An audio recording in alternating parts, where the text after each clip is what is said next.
الحمد للہ رب العالمین الرحمن الرحیم. Welcome to my channel. Thank you for clicking on this video. First of all, Ramazan Mubarak to each one of you. Ramadan is not just about fasting, it's a time for deepening our connection with Allah, purifying our hearts and improving ourselves. رمضان ہمیں یہ موقع دیتا ہے کہ ہم اپنے ایمان کو مضبوط کریں، سیلف کنٹرول سیکھیں. آج پہلا روزہ ہے اور ہم لوگوں نے آج سے ہی یہ ایک پلان اور ایک روٹین بنانی ہے کہ ہم اپنا رمضان جو ہے وہ کس طرح گزاریں گے اور کیا کیا کام ہے جو ہم اوائڈ کریں گے. ہم میں سے کافی لوگ ہیں جن کو رمضان کا اصل مطلب ہی نہیں پتہ اور وہ صرف اس کو اس طرح سمجھتے ہیں کہ بس ہم نے سحری کرنی ہے، روزہ رکھنا ہے اور بس افطاری کرنی ہے. So in this video, I am going to share with you 7 habits that will help you make the most of this blessed month and ensure that you spend it in the most productive way possible. I know that we all lead very busy lives, juggling between college, school, university or office work. It sometimes feels like there is hardly enough time to breathe, but Ramadan is that one month that comes to us as a precious opportunity.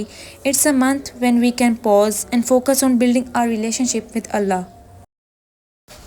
7 habits جو میں ابھی آپ لوگوں کو بتانے والی ہوں وہ بہت ہی زیادہ آسان ہے، تو آپ لوگوں نے پوری کوشش کرنی ہے کہ اس رمضان آپ لوگوں نے ان پہ ضرور عمل کرنا ہے.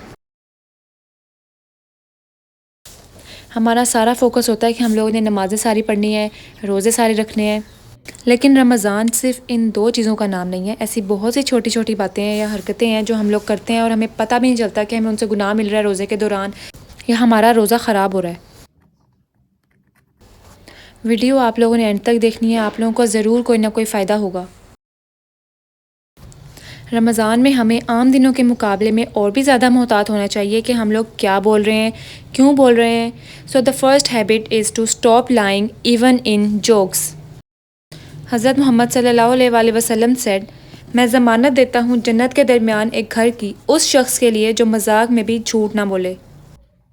آج کل ہم لوگوں نے یہ کتنی عام سی بات بنائی ہوئی ہے نا کہ ہم لوگ باتوں باتوں میں یا مذاق میں یا کسی کو ہنسانے کے لیے آرام سے جھوٹ بول دیتے ہیں. شاید ہمارے ذہنوں میں یہ ہے کہ ہم کسی بڑی بات کے بارے میں جھوٹ بولیں گے تو ہی ہمیں گناہ ملے گا، لیکن ایسا نہیں ہے. کافی زیادہ حدیثیں ہیں جن میں بتایا گیا ہے کہ مذاق میں بھی جھوٹ نہیں بولنا. آج کل یہ بات تو بہت زیادہ عام ہے کہ پرینکس کے نام پہ ہم لوگ اتنے جھوٹ بول دیتے ہیں، بے شک اس سے کسی اگلے بندے کو نقصان نہیں ہو رہا لیکن ہمیں نقصان ہو رہا ہے، ہمارا گناہ لکھا جا رہا ہے. It's very important to maintain honesty, so be conscious of your words. Islam ہمیں جوک کرنے سے یا مذاق کرنے سے منع نہیں کر رہا، بس وہ ہمیں یہ تعلیم دے رہا ہے کہ آپ نے مذاق میں بھی جھوٹ نہیں بولنا، غلط بیانی نہیں کرنی. تو ہم نے پوری کوشش کرنی ہے کہ آج سے ہم لوگ اس بات پر عمل کریں. اور سیکنڈ ہیبٹ از تہجد بیفور فجر. ہم میں سے اکثر لوگ سحری تک جاگتے ہیں اور ساری رات ڈرامے، سیزنز اور لوڈو وغیرہ کھیلنے میں ٹائم ویسٹ کر دیتے ہیں. ان فضول کاموں کے بجائے ہمیں چاہیے کہ ہم لوگ اس ٹائم کو یوز کریں اور عبادت کریں. میں یہ نہیں کہہ رہی کہ ساری رات ہی عبادت کرو، بلکہ یہ کہہ رہی ہوں کہ عبادت کو بھی انکلوڈ کرو اپنی روٹین میں. ہم سب نے غور کیا ہوگا کہ اگر ہم 5 گھنٹے بھی ڈرامے دیکھیں تو ہمیں ذرا بھی نیند نہیں آتی، لیکن جیسے ہی ہم لوگ قرآن پاک کھولیں تو ہمیں ایسے نیند آتی ہے جیسے کافی دنوں سے ہم لوگ سوئے ہی نہیں. عام روٹین میں تو ہم لوگ نہیں اٹھتے تہجد کے لیے، لیکن روزوں میں خاص طور پہ یہ اچھا موقع ہے کہ ہم اٹھیں اور تہجد پڑھیں. It's a time when Allah is especially close to his servants listening to their prayers.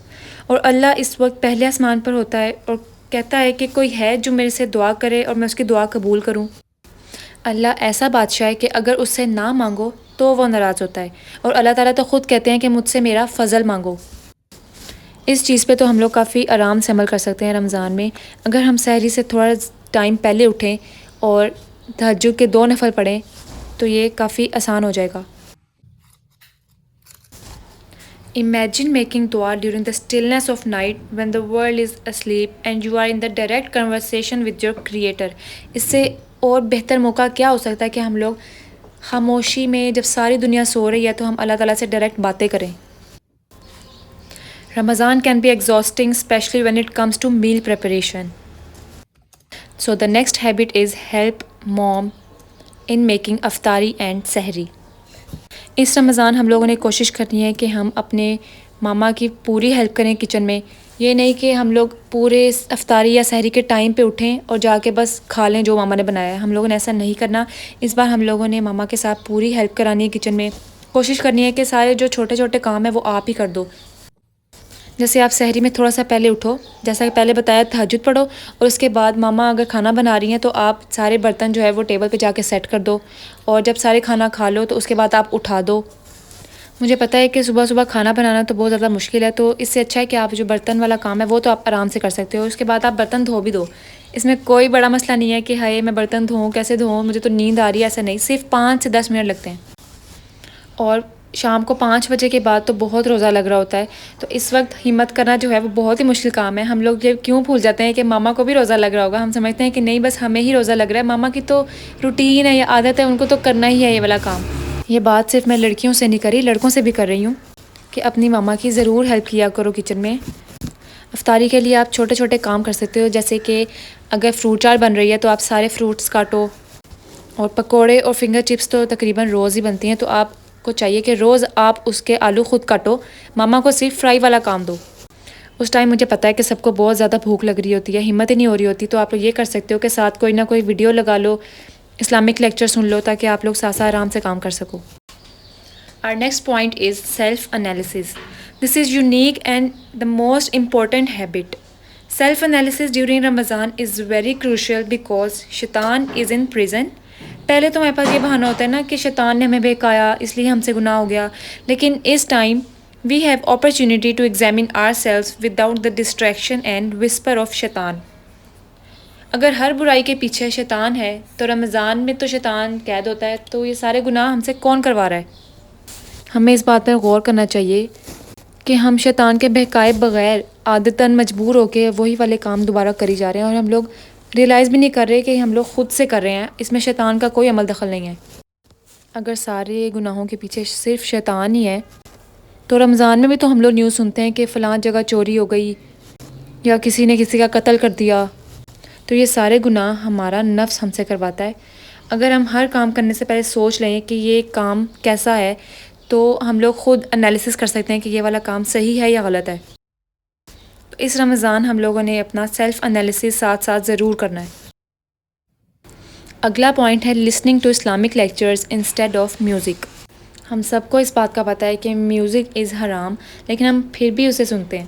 لیکن Ramadan is a golden opportunity to change the content we consume, especially when it comes to what we are listening to. Instead of listening to music جو ہمیں فائدہ بھی نہیں دیتا، try to replace that time with Islamic lectures اور Quranic ریسائٹیشنز.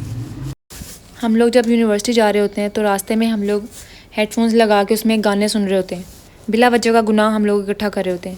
تو اب سے ہم لوگوں نے یہ کوشش کرنی ہے کہ ہم اس ٹائم پہ یا تو کوئی نعت سن لیں، یا ہم قرآن پاک کی تلاوت لگا لیں، یا ہم کوئی اسلامک لیکچرز لگا لیں، یا قرآن کی کوئی تفسیر لگا لیں، تاکہ ہمارے علم میں بھی اضافہ ہو اور ہمارا جو ٹائم ہے وہ بھی اچھی طرح گزر جائے.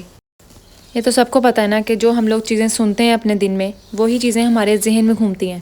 اتنا زیادہ ہم لوگ انسٹا اسکرول کرتے ہیں، اور جو سارے جو ٹرینڈنگ سانگز ہوتے ہیں وہ سارے پورا دن ہمارے ذہن میں گھومتے رہتے ہیں. بلا وجہ کا گناہ ہم لوگوں نے پالا ہوا ہے، صرف اس لیے کہ بس ٹائم پاس ہو جائے اور ہم لوگ کچھ سن لیں. تو اس طرح اگر آپ اسلامک لیکچر سنو گے تو آپ کا ٹائم بھی بہت اچھی طرح پاس ہوگا، گناہ بھی نہیں ملے گا، اور آپ لوگوں کے علم میں بھی اضافہ ہوگا. یہ کچھ چینلز ہیں جو میں سنتی ہوں، تو میں ان کا لنک نا ڈسکرپشن باکس میں ڈال دوں گی، جیسے یوتھ کلب، ڈاکٹر اسرار، امبرز وائس اور کوہستانی. میں تو ہمیشہ سے کرتی ہوں کہ جس کام کا میرا دل نہیں چاہ رہا تو میں اس کو کرنے کے لیے کچھ نہ کچھ اپنے ہیڈ فونز میں لگا لیتی ہوں. پھر مجھے پتہ ہی نہیں چلتا کہ وہ کام کب ہو گیا، اور اس کا برڈن بھی فیل نہیں ہوتا اور کام بھی ہو جاتا ہے. ہم لوگ اسلامک نالج کے لحاظ سے بہت زیادہ پیچھے ہیں، تو ہمیں اس چیز پہ بھی فوکس کرنا چاہیے کہ ہم اسلامک لیکچرز اور قرآن کی تفسیر سنیں تاکہ ہمارے نالج میں اضافہ ہو. 6 پوائنٹ ہے ہمارے پاس نماز اینڈ تراویح. بہت سے لوگ ایسے ہیں جو رمضان میں نماز نہیں پڑھتے، ساری رات جاگ کر ٹائم ویسٹ کر کے صرف سحری کر کے سو جاتے ہیں، نہ فجر پڑھتے ہیں، اور اس طرح ان کی ظہر بھی اسکپ ہو جاتی ہے، عصر بھی، اور وہ ڈائریکٹ افطاری کے ٹائم اٹھ کے روزہ افطار کر کے سمجھتے ہیں کہ بس ہمارے روزے کا مقصد پورا ہو گیا ہے. وہ سمجھتے ہیں کہ مقصد صرف یہی ہے کہ آپ بھوکے رہو، پیاسے رہو. So make sure you don't miss any of your obligatory prayers, and if you are able to, don't skip Tarawih. پورے سال میں 12 مہینوں میں صرف ایک مہینہ ہے جس میں آپ لوگوں نے ایکسٹرا محنت کرنی ہے، ایکسٹرا مشقت کر کے اپنی نیکیاں بڑھانی ہیں. تو مجھے پتہ ہے کہ عشاء کی نماز جو ہے وہ لمبی ہوتی ہے، تو کوئی بات نہیں، بس ایک مہینے کی بات ہے. آپ لوگوں نے عشاء کی نماز کے بعد تراویح جو ہے وہ ضرور پڑھنی ہے. کوشش کریں کہ آپ 20 تراویحیں پڑھ لیں، لیکن اگر آپ سے نہیں پڑھی جا رہی تو آپ 4 یا 8 تو ضرور پڑھیں. رمضان تو ہے ہی محنت اور مشقت والا مہینہ. Now last and most important point, Quran with ترجمہ. بچپن سے ہمیں بس اسی بات پہ زور دیا گیا ہے کہ قرآن پاک پڑھو، رمضان میں پورا قرآن پاک ختم کرو. بس یہی ایک روایت بن گئی ہے کہ رمضان میں پورا قرآن پاک ختم ہونا چاہیے. ہم نے کبھی غور ہی نہیں کیا کہ آخر قرآن پاک میں اللہ تعالیٰ ہم سے کہہ رہے ہیں. ہمیں اس پر غور کرنا چاہیے. قرآن صرف ایک اللہ تعالیٰ کی کتاب نہیں ہے، بلکہ اس میں وہ باتیں ہیں جو ڈائریکٹ اللہ تعالیٰ نے ہم سے کہی ہوئی ہیں. قرآن پاک کا موضوع ہی انسان ہے، اور ہم ہی اس کی فکر نہیں کرتے کہ ہم سے اللہ تعالیٰ نے کیا کہا ہے. ہم نے بچپن میں پڑھا تھا کہ ایک حرف پڑھنے سے 10 نیکیاں ملتی ہیں. ہم نے سمجھ لیا کہ بس یہی ہے اس کا مقصد، ثواب حاصل کرنا ہے بس قرآن پاک پڑھ کے. اگر ہم غور کریں تو ہم نے بچپن سے لے کے نرسری کلاس سے لے کے یونیورسٹی کے آخری سیمسٹر تک کتنی زیادہ بکس پڑھ لی ہیں. اگر ہم ایک سائڈ پہ ان ساری بکس کا بنڈل بنائیں اور ایک سائڈ پہ ہم قرآن پاک رکھیں تو ہمیں شرم آنی چاہیے کہ ہم لوگوں نے ایک کتاب جو ہمارے لیے ہی نازل ہوئی تھی، ہم لوگوں نے اس پہ غور ہی نہیں کیا کہ اس میں ہمارے لیے ہی کیا باتیں کہی ہوئی ہیں. اس میں ہمارا ہی فائدہ ہے، اور ہم لوگوں نے دنیاوی چیزوں میں اتنی زیادہ محنت کر لی ہے کہ ہم لوگوں نے اپنی آخرت کے بارے میں سوچا ہی نہیں. جاوید غامدی نے کہا تھا کہ ثواب ہمیں قرآن پاک کا تب ملے گا جب ہم اس پر عمل بھی کریں گے. اس کو ایسی ایگزامپل سے سمجھو کہ اگر میں اپنے بھائی کو کہوں کہ مجھے کچن سے پانی لا کے دو، اور کچن جو ہے وہ 10 سٹیپس کی دوری پہ ہے، اور میں اسے کہوں کہ آپ کو ہر سٹیپ پہ نا میں آپ کو 50 روپیز دوں گی، تو وہ 9 سٹیپس چلے اور پھر 9 سٹیپس واپس آ جائے اور پانی نہ لائے، تو میں اسے کیا پیسے دوں گی؟ وہ مجھے آ کے یہ تو کہہ سکتا ہے نا کہ میں 9 قدم آگے گیا، 9 قدم پیچھے آیا، تو مجھے اس حساب سے پیسے دے دو. جب مقصد ہی پورا نہیں ہوا تو پیسے کس چیز کے؟ تو اسی طرح ہمیں قرآن پاک صرف پڑھنا نہیں ہے، اس پہ عمل کرنا ہے، اس کو سمجھنا ہے. So it's very important for us to read Quran with translation in order to understand the meaning. آج کل تو اتنا زیادہ آسان ہے قرآن پاک سمجھنا. آپ ڈاکٹر اسرار کی خاص طور پہ میں آپ کو پلے لسٹ جو ہے وہ سجیسٹ کروں گی. اس میں انہوں نے کافی اچھی طرح ہر سورت، ہر سپارے کی پوری فل ٹرانسلیشن بتائی ہوئی ہے. ہم نے ہمیشہ صرف دنیا کے فرسٹ پوزیشن، فرسٹ سٹینڈرڈ آنے کی کوشش کی ہے، لیکن ہم نے کبھی اس چیز سے فکر نہیں کی کہ جنت الفردوس پہلی جنت ہمیں چاہیے. ہم نے اس چیز کے تو ہم دھیان ہی نہیں دیتے. ہم سوچتے ہی نہیں کہ ہم نے دنیا کو چھوڑ کے کبھی جانا بھی ہے. تو اس رمضان ہم اپنے آپ سے یہ پرومس کریں گے کہ ہم ان کاموں پر عمل کریں گے، not only in Ramadan but also after Ramadan. جب 30 ڈیز ہم لوگ یہ کام کریں گے تو ہمیں پریکٹس ہو جائے گی، تو ہم انشاءاللہ رمضان کے بعد بھی عمل کریں گے. تو آئی ہوپ کہ یہ سارے پوائنٹس آپ لوگوں کو آسان لگے ہوں. اگر میری وجہ سے آپ لوگوں میں سے کسی ایک کی بھی ہیلپ ہو جائے تو یہی میرے لیے بہت بڑی بات ہوگی. تو بس آج پہلے روزے سے ہی اپنے آپ سے پرومس کرو کہ ہم ان باتوں پر عمل کریں گے. آئی ہوپ کہ یہ ویڈیو آپ لوگوں کے لیے ہیلپ فل ہو، اور see you in the next video. تب تک کے لیے اللہ حافظ.